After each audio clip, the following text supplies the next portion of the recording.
Outsourcing municipal engineering వర్కర్లకు జీతాలు పెంచడం హర్షణీయమని రాజమహేంద్రవరం సిటీ ఎమ్మెల్యే ఆదిరెడ్డి శ్రీనివాస్ అన్నారు.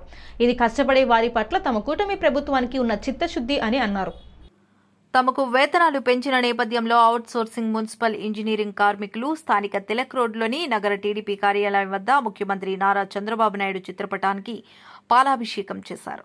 అనంతరం తమకు వేతనాలు పెరుగుదల విషయంలో తమ ఉద్యమాన్ని, సమస్యలను ప్రభుత్వం దృష్టికి తీసుకువెళ్లి సహకరించిన ఎమ్మెల్యే ఆదిరెడ్డి శ్రీనివాస్ను కలిసి కృతజ్ఞతలు తెలిపారు. ఈ సందర్భంగా ఎమ్మెల్యే ఆదిరెడ్డి శ్రీనివాస్ మాట్లాడుతూ కూటమి ప్రభుత్వం కార్మికులకు సముచిత న్యాయం జరుగుతుందన్నారు.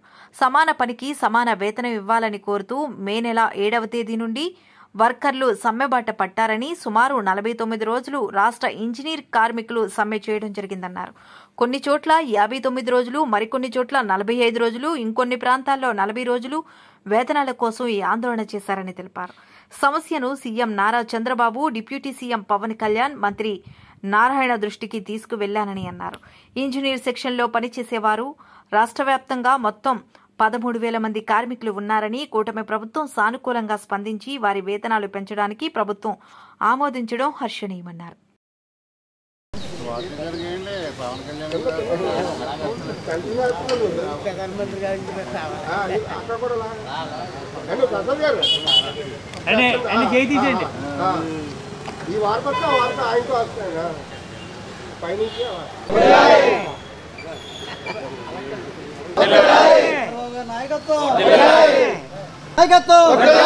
జై కూటమి, జై కూటమి.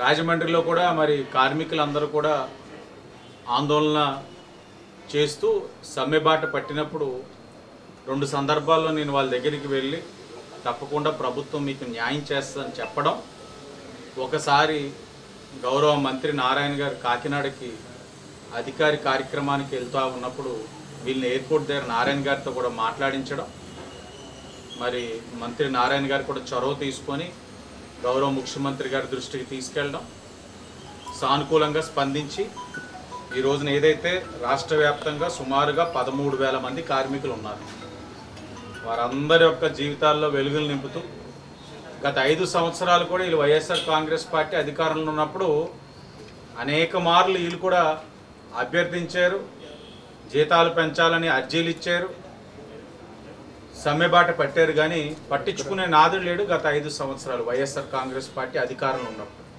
కానీ కూటమి అధికారంలోకి వచ్చిన తర్వాత ఆర్థికపరమైన సమస్యలు ఉన్నా, ఎన్ని ఇబ్బందులు ఉన్నా మీరు గమనించాలి, జీతాలు ఒక టైం పెట్టుకుంటే ఆ టైంకి పడతా ఉన్నాయి ప్రభుత్వ ఉద్యోగులకి.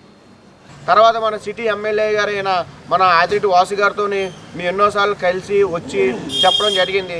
ఆయన అన్నారు స్వయంగా నేను మాట్లాడతానమ్మా అని చెప్పేసి ఎమ్మెల్యే గారు సీఎం గారికి లెటర్ రాయడం జరిగింది. తర్వాత మన మంత్రి నారాయణ గారు మన ఎయిర్పోర్ట్కి వచ్చినప్పుడు స్వయంగా మాకు తీసుకుని వెళ్ళి ఆయనతో మాట్లాడి, సార్ వీళ్ళు ఎన్నో సంవత్సరాల బట్టి చేస్తున్నారు ఈ పని, వీళ్ళు వీధి దీపాలు నీటి సరఫరా చేస్తున్నారు, జీతాలు సరిగ్గా లేవు అని చెప్పేసి స్వయంగా మన ఎమ్మెల్యే గారు నారాయణ గారితో మాట్లాడి ఎయిర్పోర్ట్లో మాట్లాడి వాళ్ళ జీతం కోసం మీరు మాట్లాడండి, మీరు సమయం న్యాయం చేయండి అని చెప్పేసి మన ఎమ్మెల్యే గారు చెప్పడం జరిగింది. అలాగే ఎమ్మెల్యే గారు 2-3 సార్లు మన నారాయణ మంత్రి గారితో కూడా చెప్పి వీళ్ళకి చాలా దౌర్భాగ్యంగా ఉన్న జీతం లేదండి, అమ్మఒడి అవి లేవని చెప్పేసి చెప్పడం జరిగింది. అలాగే కమిటీ ఏర్పాటు చేసి మాకి 15 రోజులు 20 రోజులు అన్నారు. ఆ విధంగానే